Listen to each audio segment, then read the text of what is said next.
Bienvenue Michel, on se retrouve. Pardon à tous, gros méga problème technique chez tout le monde. Quand ça veut pas, ça veut pas. Mais on a réussi à se retrouver. Merci Michel, encore d'être là. Alors, comme le live précédent a été supprimé puisque les loupés, les trucs, est-ce que tu peux te représenter, Allez, je le fais. expliquer ton combat, et ensuite on va enchaîner sur les Grenelles de Paris pour aller à l'essentiel parce que c'est très important. Je te laisse te présenter. Volontiers. Donc, je suis Michel Amas, je suis avocat au barreau de Marseille. Je me suis engagé dans ce combat de l'enfance en danger. Pas de l'enfance en danger, de l'enfance maltraitée par nous, par l'État. Il faut savoir qu'il y a énormément de placements en France que les gens ne savent pas. On pense que les placements concernent qu'une frange de gens voyous ou agressifs. Ce n'est pas le cas. Les placements concernent tout le monde. Ça concerne essentiellement les femmes battues, à qui on prend les enfants parce qu'on leur reproche de ne pas avoir défendu leurs enfants. Ça concerne énormément les parents qui se disputent. Ça concerne essentiellement également les parents d'enfants autistes et les parents d'enfants autistes. Quand les parents sont autistes, rapidement, l'un des deux se retrouve seul, demande de l'aide, et l'aide qui leur est donnée par les services sociaux, c'est le placement. Le placement, qu'est-ce que ça entraîne immédiatement? Première chose, on vous prend votre enfant. On le sort de sa vie et on va le mettre dans un foyer ou une famille. Il va voir ses parents plus qu'une heure par mois. Deuxième chose, on le déscolarise, il va ailleurs. Troisième chose, on l'enlève de tous les strates scolaires, la danse, le foot, l'école, la synagogue, les échecs, tout. Quatrième élément qui est énorme, on le coupe de ses grands-parents, de ses cousins, c'est-à-dire on casse tout.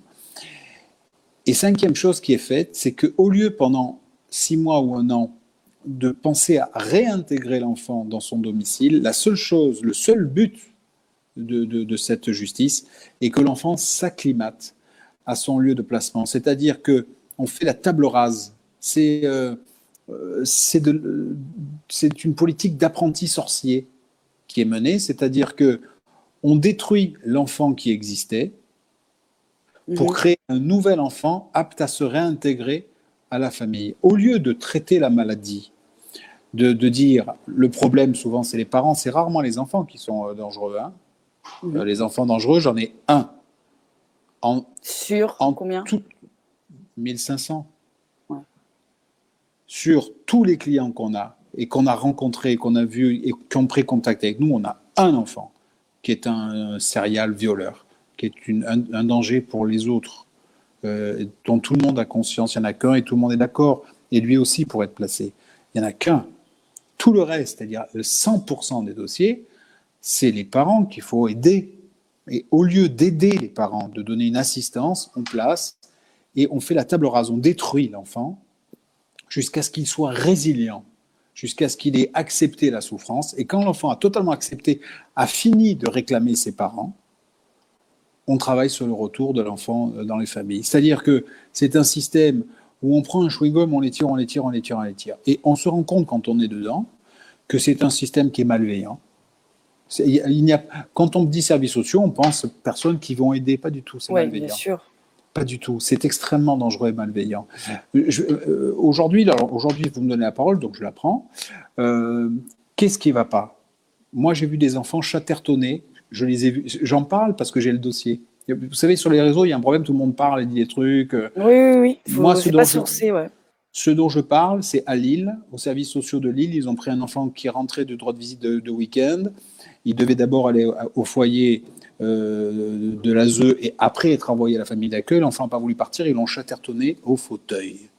Ce matin, c'est-à-dire c'est pas il y a 1 an, c'est ce matin, je suis allé plaider à Nîmes pour un enfant. Le juge ne l'a pas vu depuis 1 an.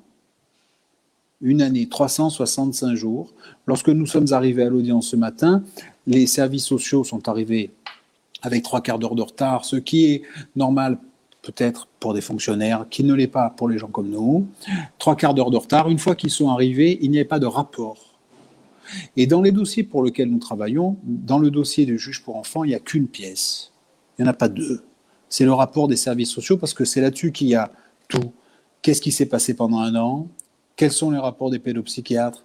Quels sont les rapports des services sociaux? Quelles sont les préconisations? Et c'est-à-dire, quand on est arrivé ce matin, il n'y avait non seulement pas de rapport, il n'y en avait pas de rapport écrit, mais il n'y avait pas de rapport oral non plus. C'est-à-dire qu'à l'audience de ce matin à Avignon, tout le monde s'en tamponnait du sort de ce petit garçon. Donc on est reparti avec, et on a dit allez jouer ailleurs avec votre pelle et votre seau. Et on a fait acter par le juge le fait qu'il n'y a pas le respect. Et alors, je crie souvent, je suis en colère. Ouais, je sais. Je mets très peu de forme parce qu'on n'en prend pas de forme avec les parents. Hein. Je n'en mets pas parce qu'ils n'en mettent pas avec les parents. Hein. Je mets plus de forme.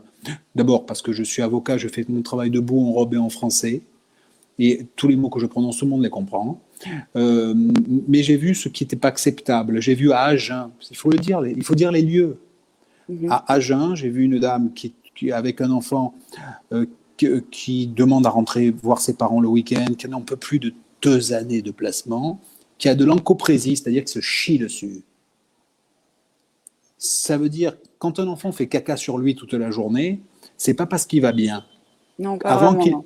Avant qu'il soit confié aux parents, aux services sociaux, cet enfant, il n'avait pas ça. La mère supplie, elle pleure, elle dit je veux que ça s'arrête, et elle pleure. Et pendant qu'elle pleure, la nana des services sociaux rigole, c'est à hoche, elle s'est moquée. C'est pas, si je ne l'avais pas vu, je n'en aurais pas parlé. Alors il y a ça à savoir, c'est que c'est violent, extrêmement violent. On vous prend votre enfant, on le détruit. Une fois qu'on vous l'a détruit, on vous le rend peut-être. Et quand on vous l'a rendu cet après-midi, j'ai reçu une dame dont j'ai parlé plusieurs fois. C'est une Marseillaise à qui on a pris, qui prenait des coups par un compagnon violent. On lui prend ses enfants, on les place un chez l'autre père et l'autre en foyer social.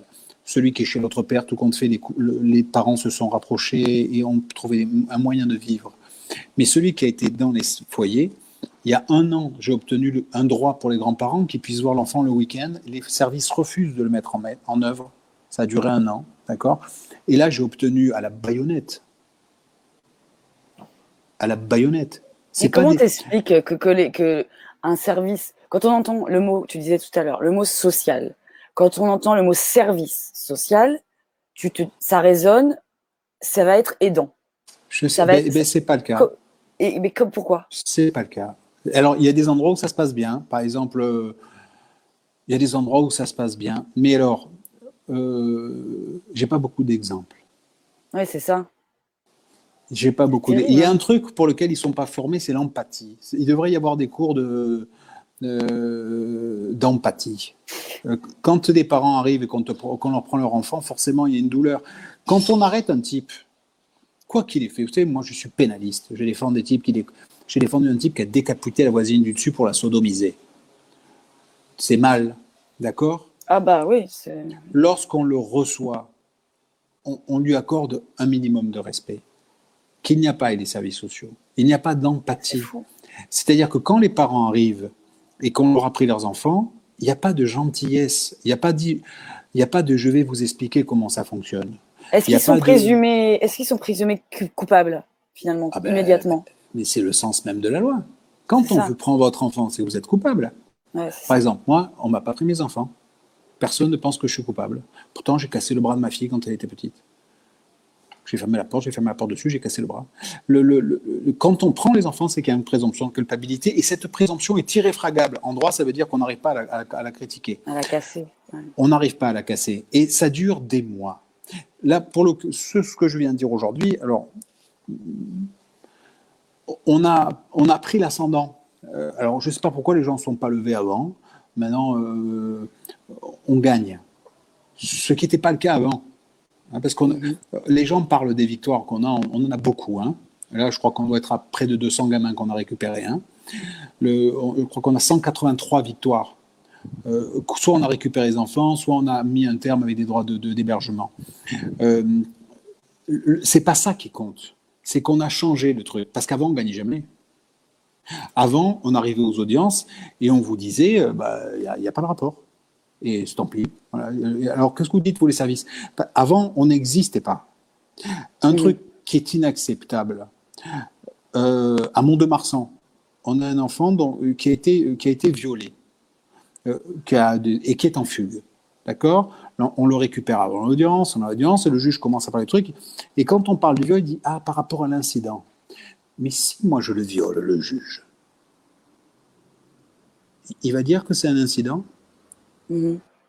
C'est-à-dire qu'il y a ce qui n'est plus acceptable, c'est qu'ils ont un seuil de tolérance qui n'existe plus. C'est-à-dire qu'il n'y a pas de limite. C'est-à-dire qu'il y a tellement de viols dans les foyers, il y a tellement d'agressions sexuelles, il y a tellement de coups, il y a tellement de vols. Le petit garçon qui arrive avec un iPhone, il va garder 10 minutes. Ouais. Qu'ils disent, bon, ben, c'est comme ça, on fait. Vous savez, à Mont-de-Marsan, pour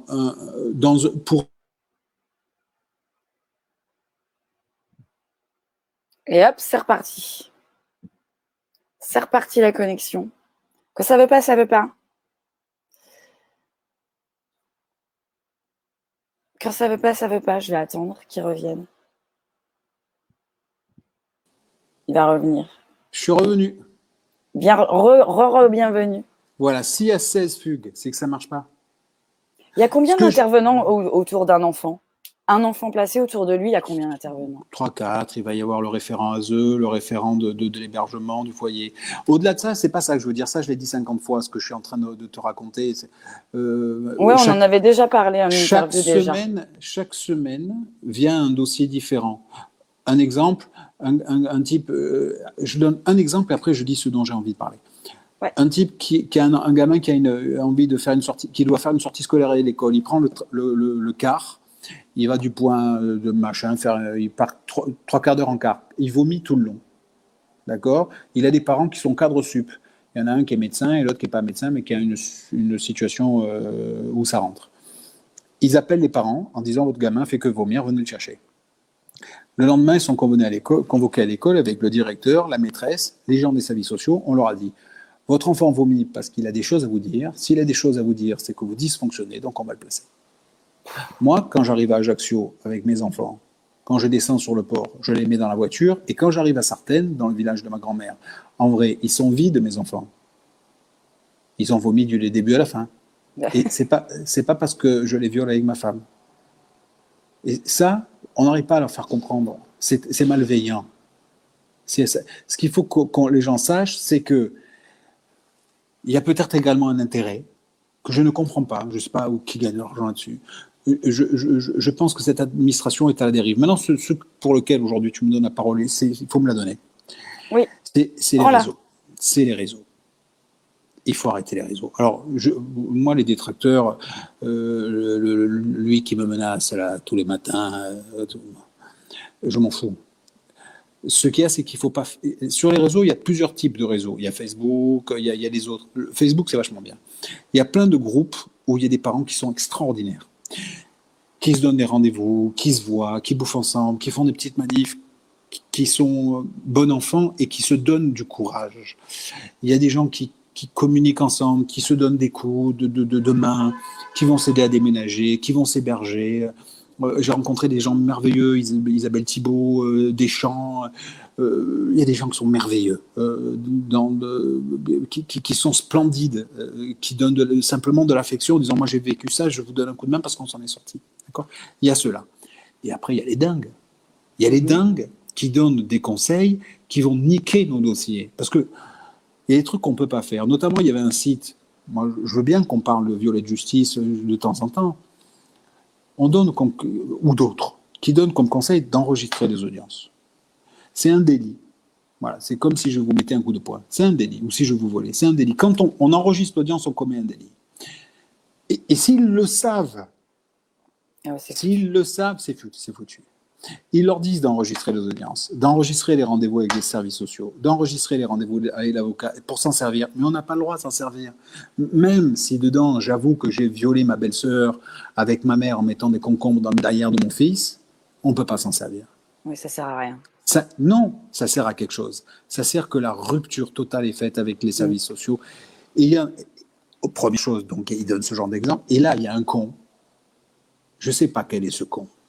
Je ne sais pas quel est ce malveillant. Je ne sais pas quel est cet idiot. Il y en a un qui donne comme conseil de scaper.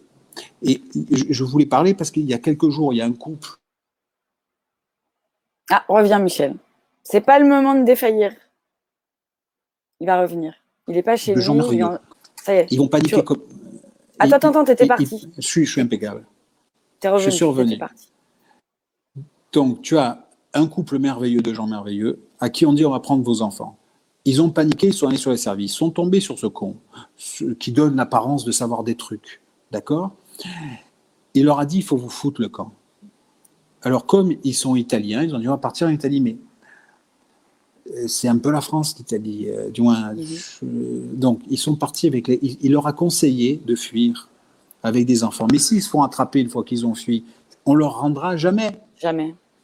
Jamais. Ils les reverront jamais. Quand je pense à l'autre championne du monde, il y a 4 enfants, elle en prend 2, elle va vivre dans un autre pays, et les 2 autres, elle les voit plus, et elle donne des conseils. Moi, je veux bien tout, hein. Je veux bien tout. Mais on ne peut pas donner comme conseil ça aux gens. Vous savez, moi, je ne suis pas le meilleur avocat, j'ai peur, je ne dors pas bien, j'en ai un peu marre aussi, des gens qui sont dans ma vie, hein, il faut dire les choses, parce que je veux bien être disponible, mais je sais qu'il y en a qui prennent beaucoup de place, hein, surtout ceux qui ne sont pas, avec qui on ne travaille pas. Mais avant de vous recevoir, chacun d'entre nous se braque 10 ans d'études. Il ne fait pas 10 ans d'études, il les réussit. Il les réussit. Chacun d'entre nous, quand on est assis derrière notre bureau avec notre robe, c'est qu'on a réussi les concours que la majorité des Français ne peuvent pas réussir. C'est des centaines d'heures de travail par mois pour apprendre des trucs. Parce que si vous lisez l'article, l'arrêt du 7 septembre 2016 de la Cour de cassation, c'est pas tout de le lire. Il faut le comprendre. Il faut l'intégrer dans un tissu. Et en plus, quand tu as fini tout ça d'apprendre, il faut savoir. Et ça prend des années. Moi, je peux donner des conseils aujourd'hui parce que j'ai un peu de chance et que j'ai gagné, mais j'ai perdu. Et je me suis relevé.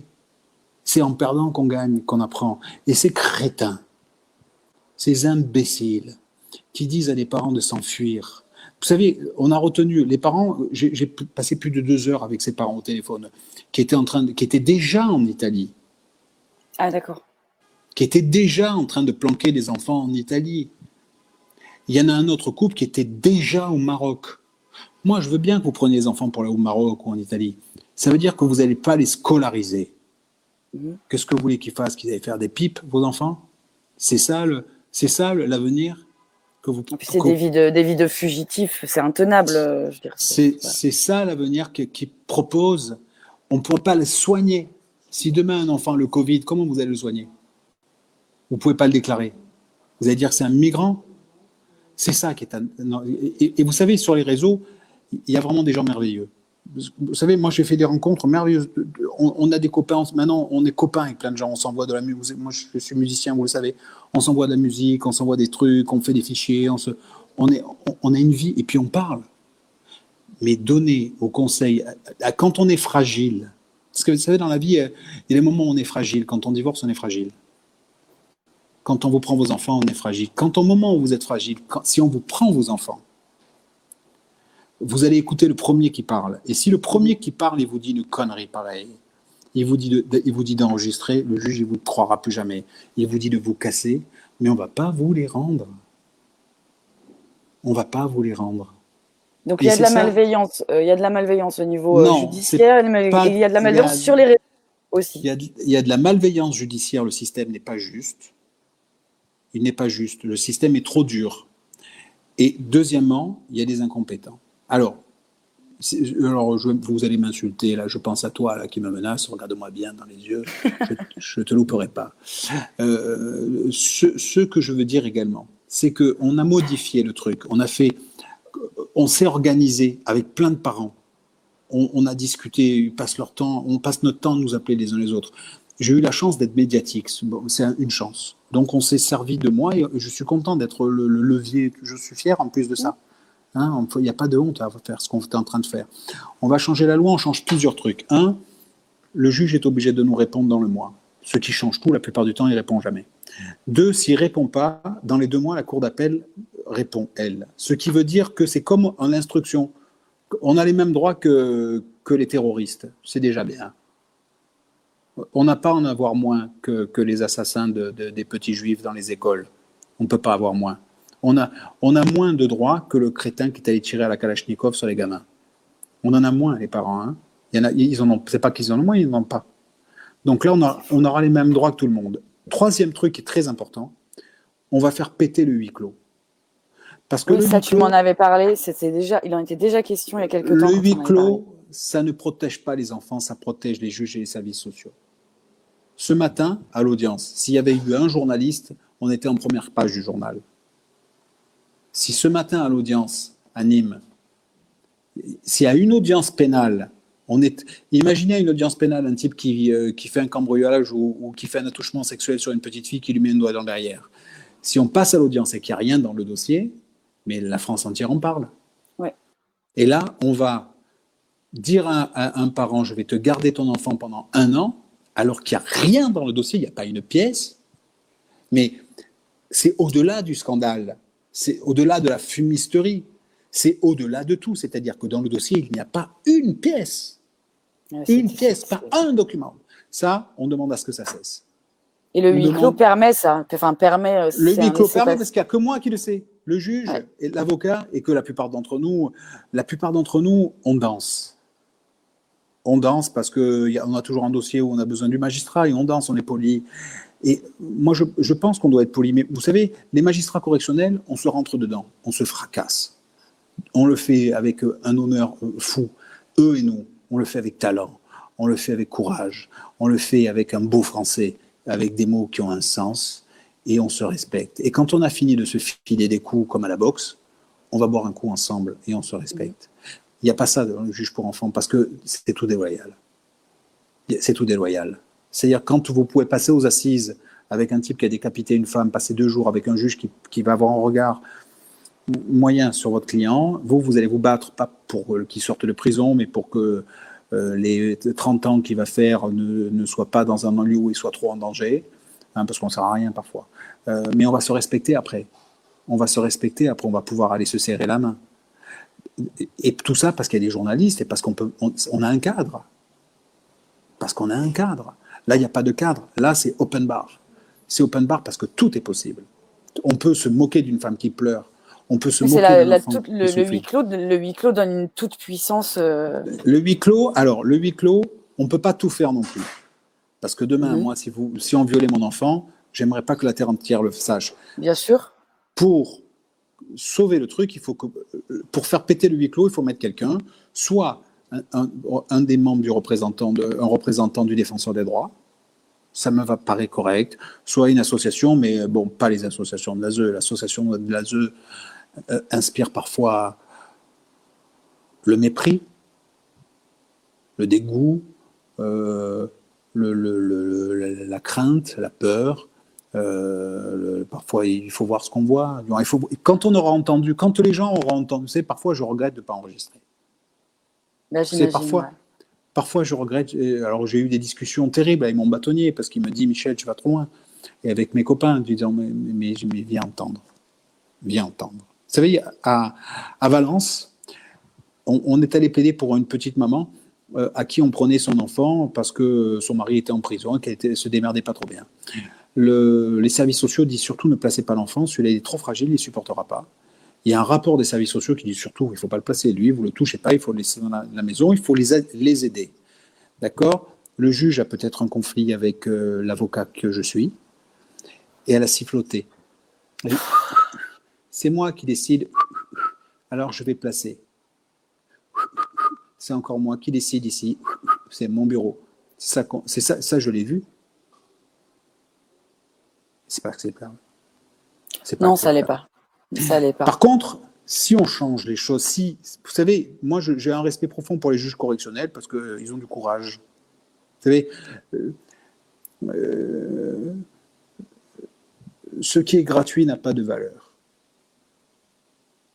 Le travail que font les juges correctionnels et le nôtre, c'est un travail où il y a du courage. De prendre une sanction, de coller des années de prison à des gens, c'est compliqué, et de se lever pour pas qu'ils y soient, c'est compliqué. On fait un métier de gens qui vont au combat. On n'est que des militaires, on n'est que des soldats. Les juges, c'est des soldats qui font appliquer la loi. Nous, on est des soldats, on essaie de protéger les gens. Il y a une loyauté dans nos combats. une loyauté dans le combat pénal. Il y a du panache, il y a du verbe, il y a de l'engagement, il y a du courage, il y a de la force, il y a de la conviction. C'est ça qu'il y a au pénal. Et dans le dossier pénal, comme il y a les enfants, comme c'est les enfants, on pense que c'est bienveillant. Bah oui, immédiatement. Ouais. Du coup, il y a de la lâcheté.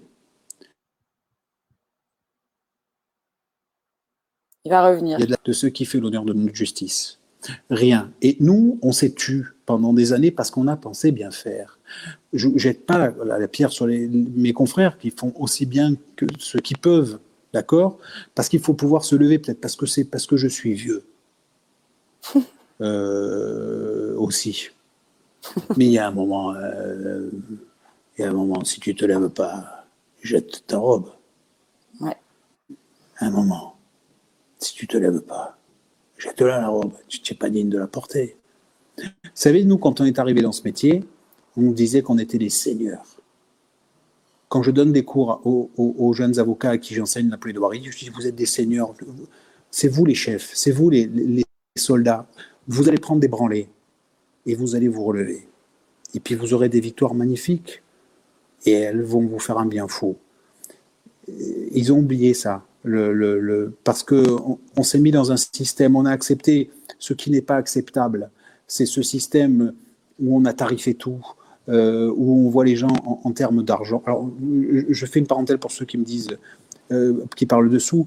Moi, vous savez, chaque avocat s'est braqué 10 ans d'études et il a des secrétaires, il a des frais. Que l'on facture ne me gêne pas. Voilà.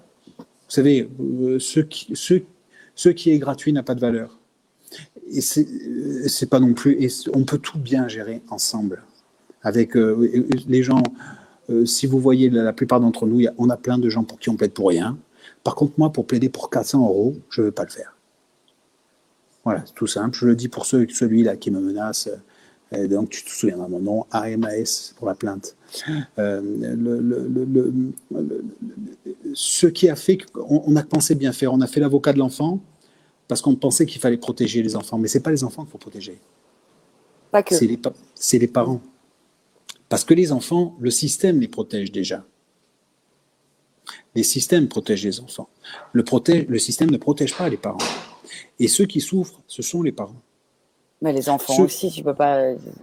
Je suis d'accord avec toi, mais à l'heure actuelle, ceux qui souffrent, ce sont les parents. Parce que les parents n'ont pas de droits.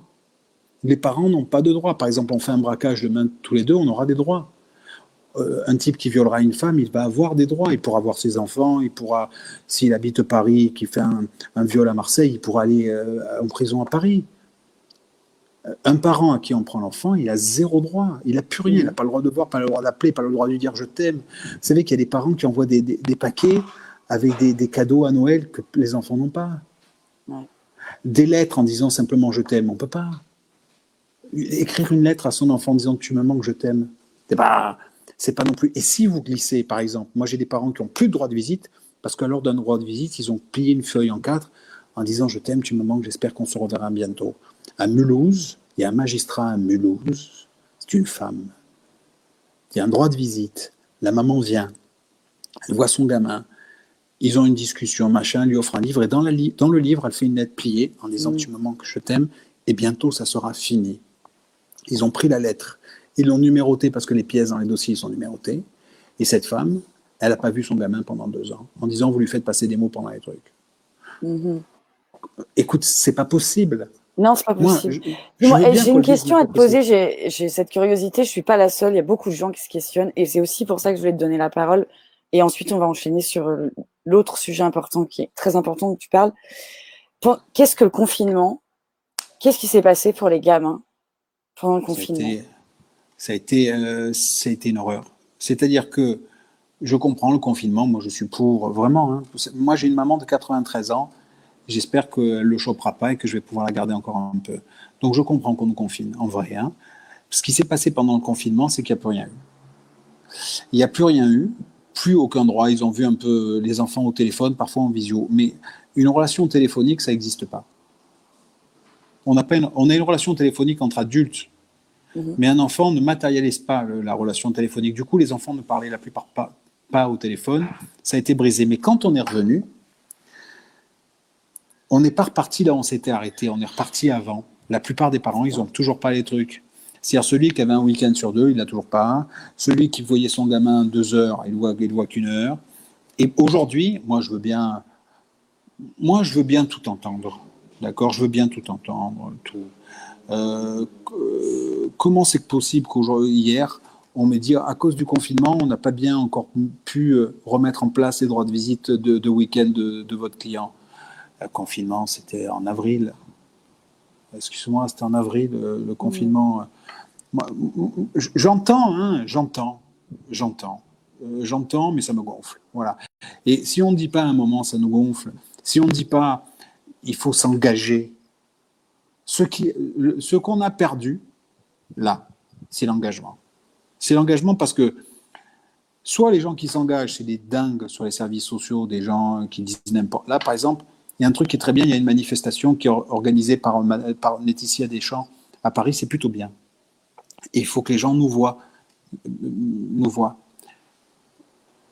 Il y a des discussions, parfois quand on lit les trucs, il y a des gens qui disent mais pourquoi ils parlent pourquoi ils se mettent en... Pourquoi tant de... On a un sujet qui est tout simple. Arrêtez de placer nos enfants, soyez plus bienveillants. On est tous d'accord là-dessus. Non, en soi, c'est pas... Pourquoi tant de violence? Pourquoi tant d'agression? Pourquoi on n'arrive pas, alors que notre combat est si digne? Pourquoi attendre? Pourquoi insulter? Pourquoi ne pas dire on se tient la main, on avance? C'est simple. On n'a pas grand-chose à faire. Alors moi, je pense également un truc, c'est qu'on a gagné déjà. On a gagné déjà parce qu'on gagne. Parce que les juges, même ce matin, le juge a dit aux services sociaux, vous rigolez ou quoi, c'est plus possible. Ça. Ils commencent à voir, parce que longtemps on s'est tué et on a eu tort. C'est fini. On a fini de nous taire. Juste pour finir, je parlais du Grenelle. C'est ça, les Grenelles de Paris. Si vous êtes d'accord, et on en termine là-dessus. Il faut que les gens sachent ce que vous vivez, les parents. Certains comme moi sont un vecteur.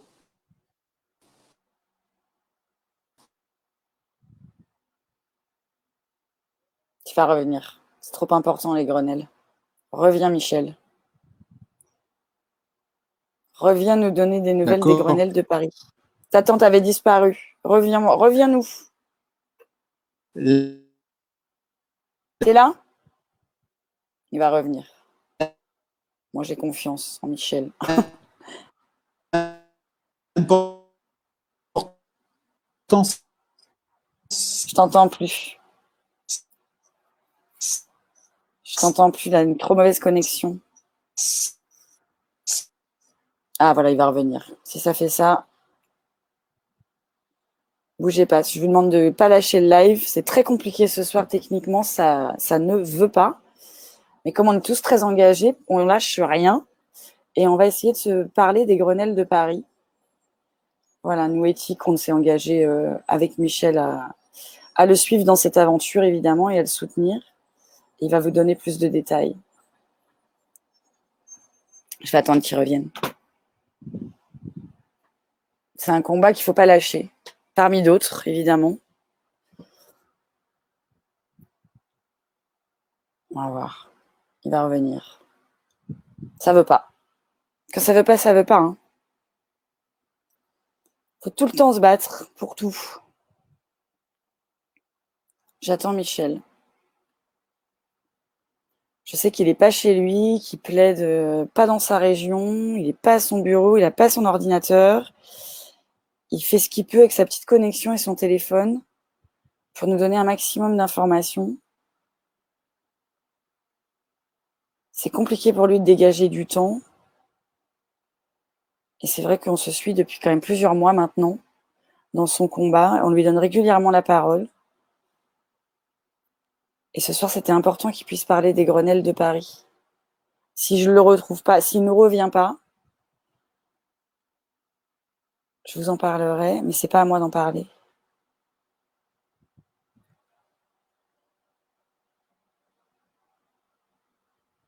Je vais attendre encore un peu.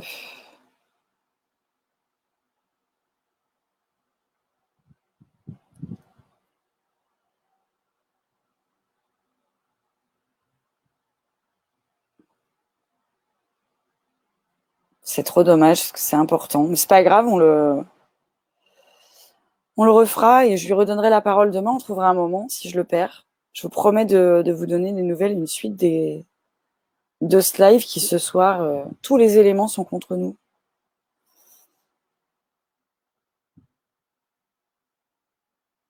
Alors je sais pas si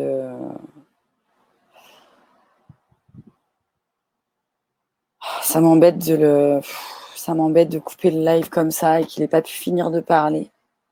Je vais le couper, je vais vous laisser. Ça y est. Ah, écoute le timing, j'étais en train de renoncer. Tu vois un peu les déterres. Te revoilà. Si tu me vois, moi je t'ai. Je te vois, je t'entends. Parle-nous des Grenelles de Paris, Michel. Tu m'entends? Il m'entend pas. Attends. Tu m'entends? Tu m'entends? Tu m'entends? Moi je Attends. t'ai. Tu m'entends ou non? Moi, je t'entends pas. Attends, je t'envoie un texto.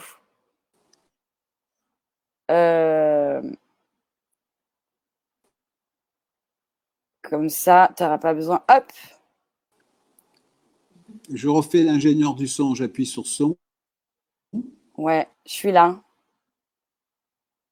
T'es là? Non, ça ne va pas. Hein. On va pas y arriver. Il a une très mauvaise connexion là où il est. C'est pas grave. C'est ça le direct. Hein.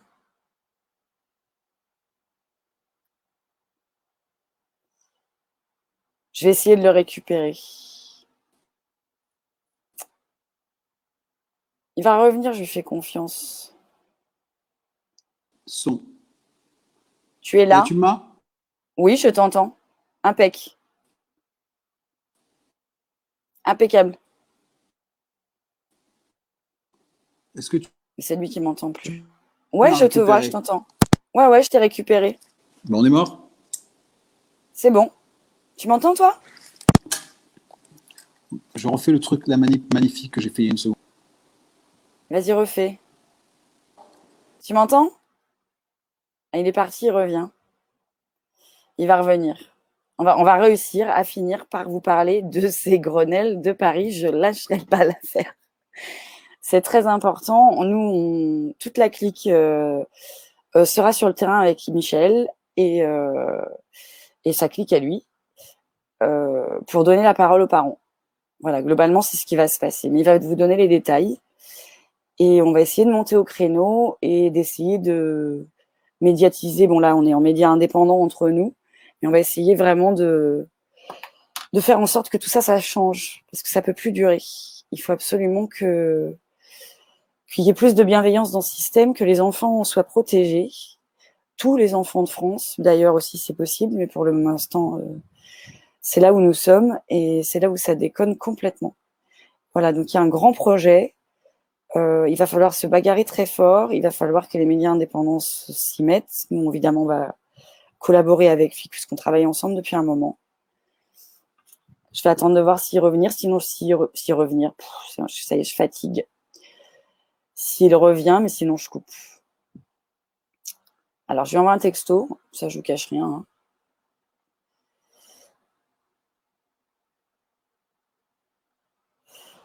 Et puis je vois, il a une mauvaise connexion, il n'est pas chez lui, il n'est pas à son bureau, il n'a pas son ordi. Et malgré tout, on a souhaité faire un live. Alors je suis désolée pour la qualité, mais ça c'est pas de notre faute. Mais le sujet mérite qu'on s'y attarde. Donc j'envoie un petit message et je vous tiens au jus, je vous quitte pas.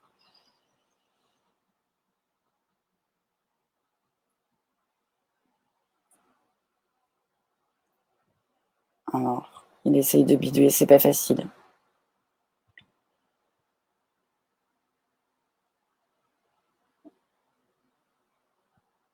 Bon, il galère trop.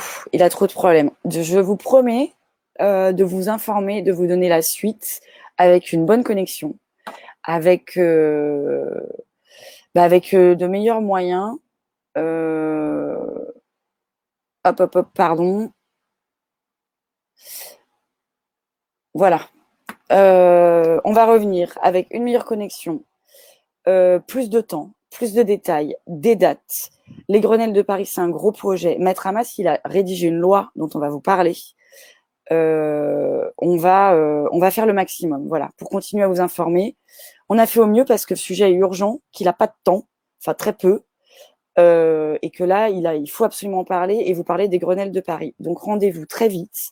Si je vous le récupère pas ce soir, je vous le récupère, je vous promets, demain, après-demain, au plus tard. Les Grenelles de Paris, c'est donner la parole aux parents et casser le huis clos et redorer les enfants de la République et redorer les parents et rassembler les familles et redonner de la force, de l'engagement à tout le monde. Voilà. Je vous embrasse tous. Merci de votre patience. Merci de votre gentillesse. Merci de votre compréhension. Et on lâche rien. Je vous tiens au courant. Et je vous embrasse tous. Voilà. À très vite sur Éthique. Et pardonnez-nous encore pour la coupure, pour les coupures, mais c'est mieux que rien. Voilà. Ciao.